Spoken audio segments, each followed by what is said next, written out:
Welcome to the new holiday effects video, and this week what we're going to do is we are going to take Mixamo animated 3D characters and we're going to turn them into green screen or blue or black screen, whatever background color you want, videos for absolutely free.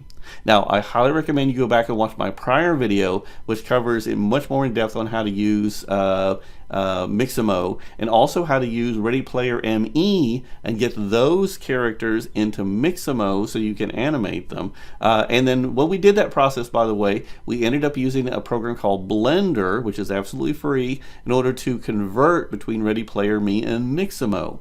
And then we brought it into PowerPoint. Well, that's the problem. If you don't have a subscription to the newest version of PowerPoint, then you can't use that method, and not everybody does. And you know me, I like free software. So today we're going to do everything in Blender, but we're going to make it easy as possible. And the real key to how come it's so easy is because I have created 3 template files here, one for chroma green, one for chroma blue, and one for pure black. And these are going to allow you to easily set up and animate your characters from Mixamo into Blender, and then we're going to render them out as MPEG-4 videos ready to drop into your video editing software.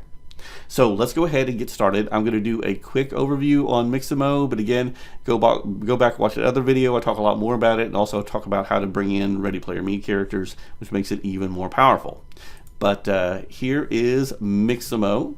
And that's going to go to kind of the home screen. This is the one you're going to see normally. And you do have to set up a free Adobe account, but it's totally free.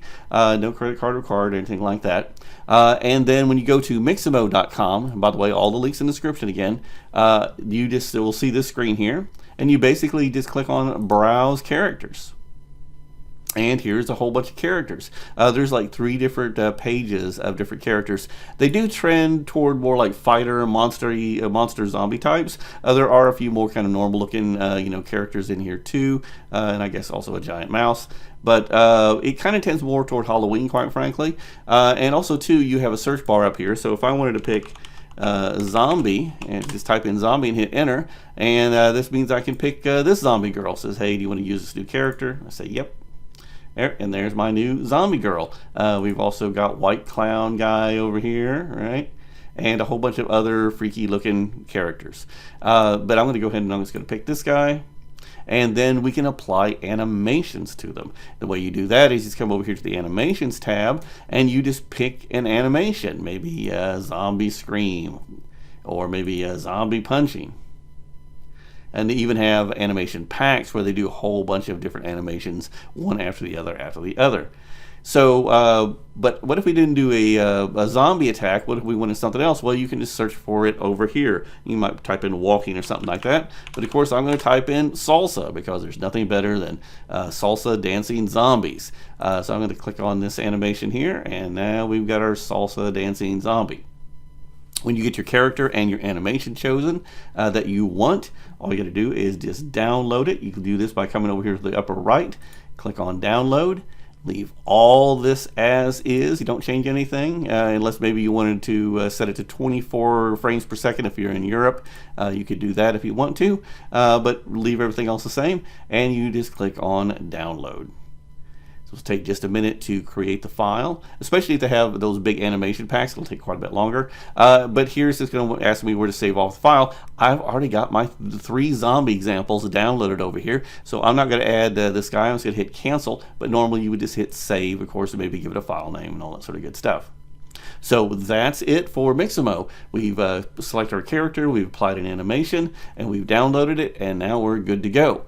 The next thing we're going to need is Blender, and this is available from blender.org, and it's a totally free open source software. It runs under Mac, Windows, Linux, and so it's really powerful and really flexible. It runs on pretty much anything. So make sure you download and install Blender for whatever sort of computer that you've got. So I'm going to go ahead and just minimize that. And now we're ready to get started actually animating our characters. Now the real secret here is to use that link down below and go to Gumroad and download the zip file that I have created there. And when you unzip it, you're going to have this pure black background file, chroma blue and chroma green background. By the way, keep the zip file just in case you accidentally overwrite one of these files. Then you can always just unzip it and start again with a fresh copy, basically, in case you mess something up. Let's go ahead and get started. Now I have Blender installed up here, but I'm not going to open Blender directly. Instead, I'm going to double click on one of these templates and open it that way. I'm going to use the chroma green one just because green screen's very, very common for video editing. And now we're in Blender. I know it looks like a lot of stuff's going on, but we're going to walk you through this one step at a time, and we're always going to use a handful of these little screens over here. We're not going to adjust hardly anything at all. We're just basically bringing our character. We might move around the camera a little bit, maybe not. Set where we want to have our file created to, and then we're going to generate our video. It's just really that simple. So we're just going to use 0.01% of Blender's capabilities, basically. But just so you're more familiar with how Blender works, we've basically got three different things we need to kind of keep an eye on. Over here where this little checked circle that's where our character is going to be loaded into. That's kind of the center of the world.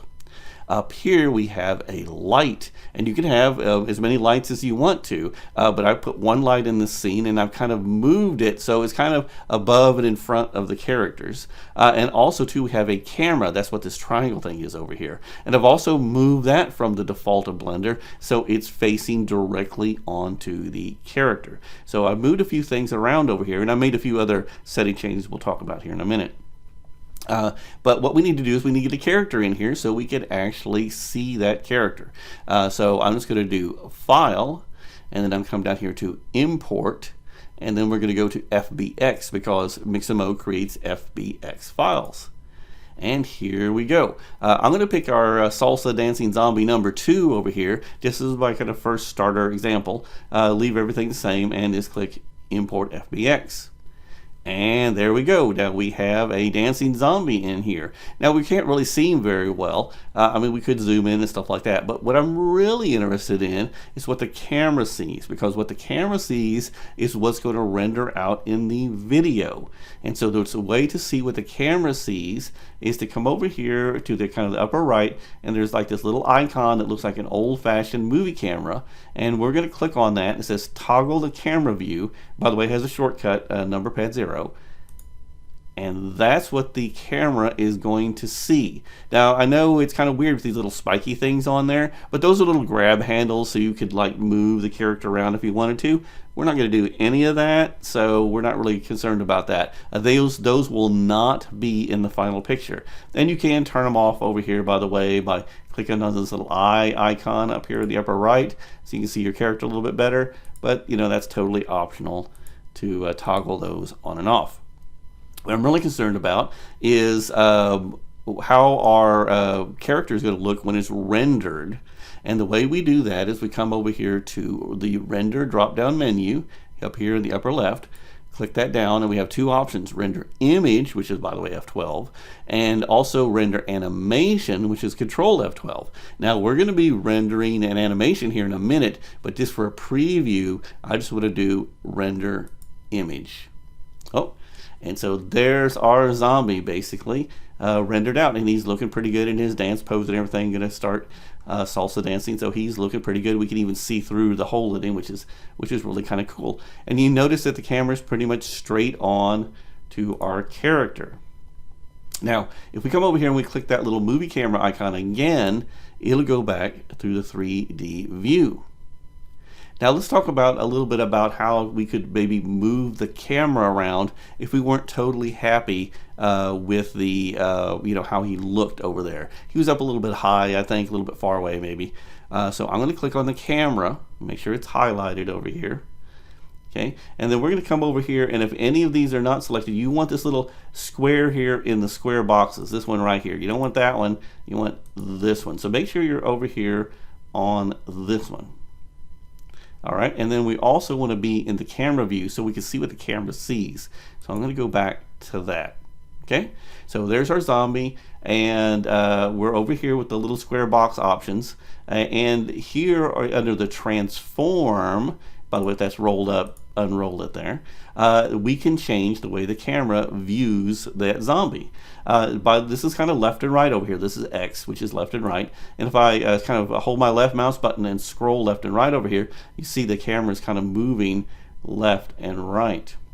And I'm just going to set that back to 0. By the way, it's a little bit hard to get exactly to 0, so if you just click on it, you can type in a number. So I'm just going to type in 0 and hit enter. Okay, so now the camera's straight on. Now Y here, if I move that, we're zooming in and out. Okay, all right, so let's make him a little bit bigger, so that looks a little bit better right there. And then we also have Z here. Now Z is basically, in this case, up and down. So if we want to, be the camera a little bit taller than him, we can kind of get up there like that. So we can set our camera to whatever we want. We could also do rotation and stuff like that. Right now it's set to 90 degrees, which is going to be straight onto this character, so I'm just going to leave all that sort of stuff here. But that's how you kind of move your camera zoom around. So let's click on the little camera icon again and go back over here. And now let's click on our little light. Okay. Now, by the way, you notice when I clicked on that, it changed over here. This is how you select the things from this little menu over here. So if I want to select the camera, I could go there. If I want to select the light, I could go there. And that's really handy, by the way, if like things kind of get stacked up on top of one another. You don't have to like try to individually pick them out. You can just come over here and just click on the item you want. Zombie, camera, light. Now, our light here is kind of above and straight on to our character. But we can move that around if we wanted to. And one of the easiest ways to move around is to change our view from this kind of free floating view to one of the sides, like top or bottom or left or right. And so the way you do that is with this little weird circly thing over here. Now, if I hold down my left mouse button just somewhere over here, like in the gray area, if I hold down my left mouse button and I just move my mouse around, notice we have this free view. We can like swing everything around. And actually, if you want to just do that, you can. You can just move it. So, hey, I can see my light here is like above, the character. See if I turn it over here, so you can see it's in front of him too. But there's another way you can do that too by clicking on these little letters. If I click on the Z, I get a top view. And if I click on the X here, I get a side view.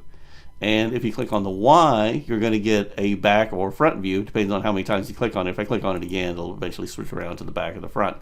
So you can click on these little letters here. Again, this is kind of like top, side, and either, need to click on the Y, or backwards or forward to the camera. I find Y is not very useful, quite frankly. So you either do a top view, or I sometimes I do X, a side view. But almost always, actually, I work in the Z. So basically what I do is I come over here and I just click on Z. Notice Z moves to the center, by the way.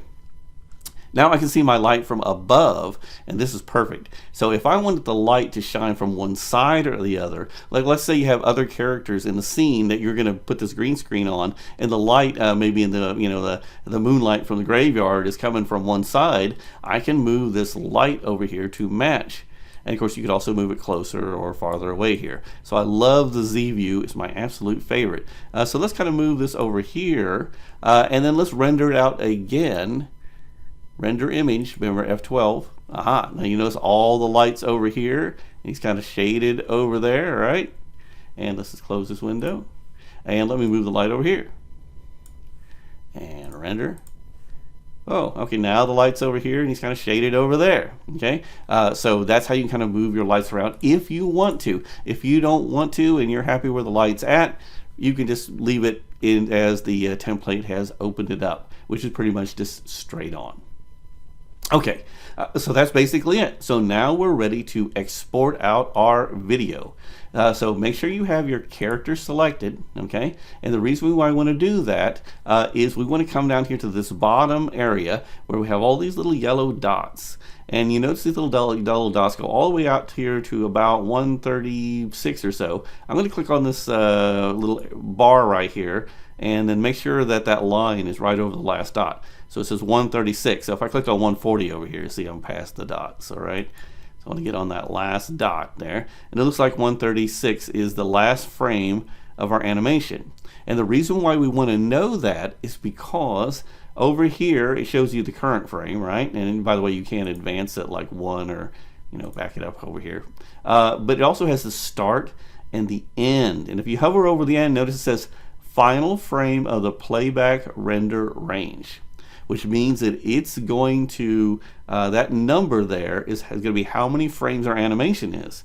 Well, our dance move is only 136 frames, so we don't want to go out to 250 frames. It'll just be standing there frozen, for the last 100 frames or whatever. So we don't want that. So all we gotta do is just come in here, click on that number, and type in 136. So we are just going to match the end frame with whatever the actual zombie animation end frame is. And by the way, there's a little scroll bar down here, so if he's way, if there's 300 frames of animation, you can scroll over there and you can see that. Okay, so now we've got everything set up here. We've got our light in place. We've got our cameras already ready to go. Our zombies ready to go. There's just one last thing that we need to do in order to make sure that this renders out in the way that we want it to, and most importantly, where we want it to. And the way you do that is you come over here to this little guy right here, and it says output properties. It kind of looks like a printer or something, I guess. And you click on that. And then we're going to go to output here, and we're going to click on that little arrow so it opens it up.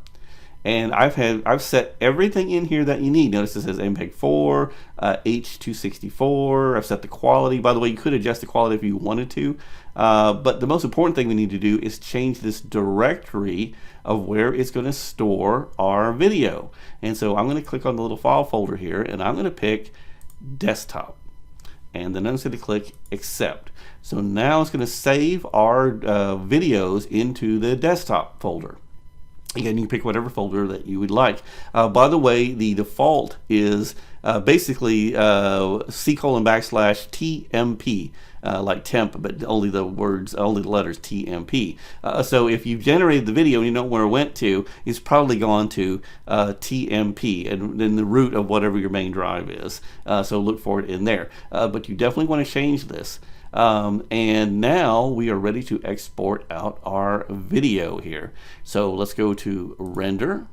We're not going to render an animation. Image. We're actually going to render the animation. So click on that. And you notice it slowly generates each frame. Now don't worry about how long this takes or if the screen flickers or whatever. None of that's going to end up in the actual video file. It's creating basically each frame, and then it adds it to the video as it goes. We also get kind of a little flashing update here, but once it's done, that update will stay up there and it'll show us that we're at frame 164. 136 is what we're supposed to be at. 136. So we are all done. It says it took 12 seconds and how much memory it used and all that sort of stuff. We're just going to close this down, and that's going to minimize our Blender.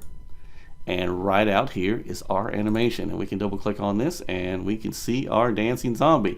And he's dancing very smoothly and fluidly in the video.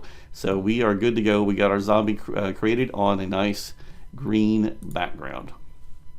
So let's go back to Blender, and now we're going to get a little bit fancier. Let's go ahead and bring in some more zombies. So I've got this guy here, and so what I'm going to do is I'm going to move him. Now make sure you clicked on him up here or he's selected otherwise, and then I'm going to move him over here to the left, and then I'm going to bring in another zombie. So I'm going to say File, Import, FBX, and let's do zombie 1.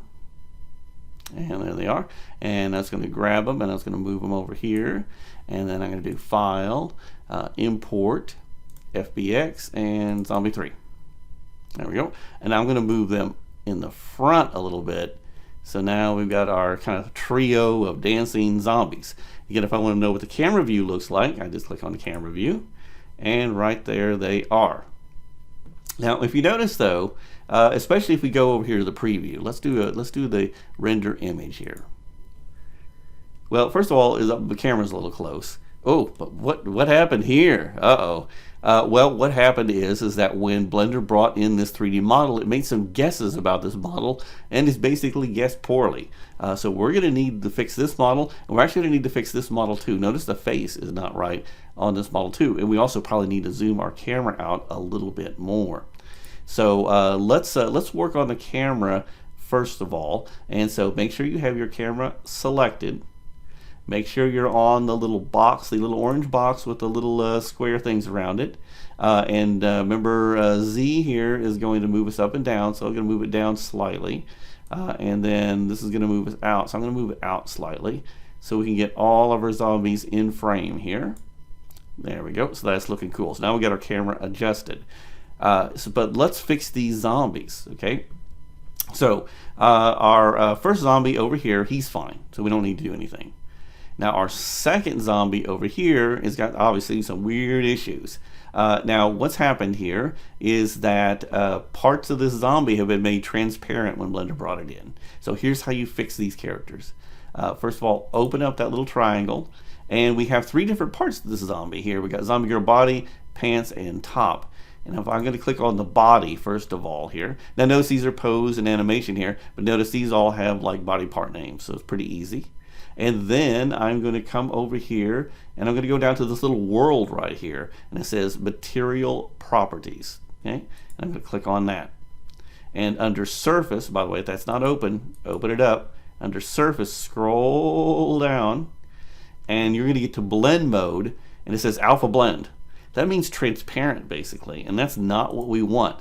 Typically you would select opaque. Now you can play around with these other ones here, and if they have like a sunglasses on or something like that, one of these might work better, but we're just going to pick opaque for that. Oh, she's already looking better. And then I'm going to go here to the pants, and I'm just going to select opaque, and come over here to the top, and I'm just going to select opaque, and now we should have her all fixed up. So you can just kind of come over here, and then let's go scroll, use that little triangle to scroll zombie 1 over here up, and let's go to this guy here. Now everything's under white clown right here, so we don't have to worry about the individual parts. By the way, so there might be some more individual parts underneath him, but if we fix this, it'll fix everything underneath it. And we're already in the right spot, so we scroll down here, change our alpha blend to opaque. And he's already looking better. So let's come over here and click render and image and make sure everything's looking cool. Yep, looking pretty good there. Okay, and again, we can play around with our lights and stuff like that, but we're not going to do that. We are just going to go to render animation, which again, Control F12.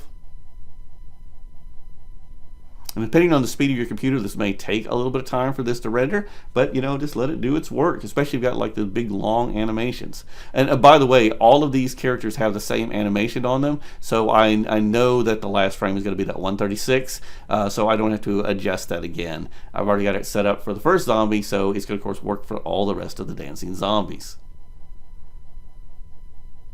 Almost done here. 136. Okay, that's the end of it there. And I can close that down and close this down, and here's our video. And notice now we've got 3 salsa dancing zombies. And that's really it for today. You just learned how to open up a Blender template, how to add a 3D model to it, how to set it up for animation, and how to export it out as a green screen or blue screen or black screen, depending on which one of these templates that you pick, into an MPEG-4 movie ready to go. I do want to show you one last thing though, and this is this kind of bonus here, just so you'll know what's going on.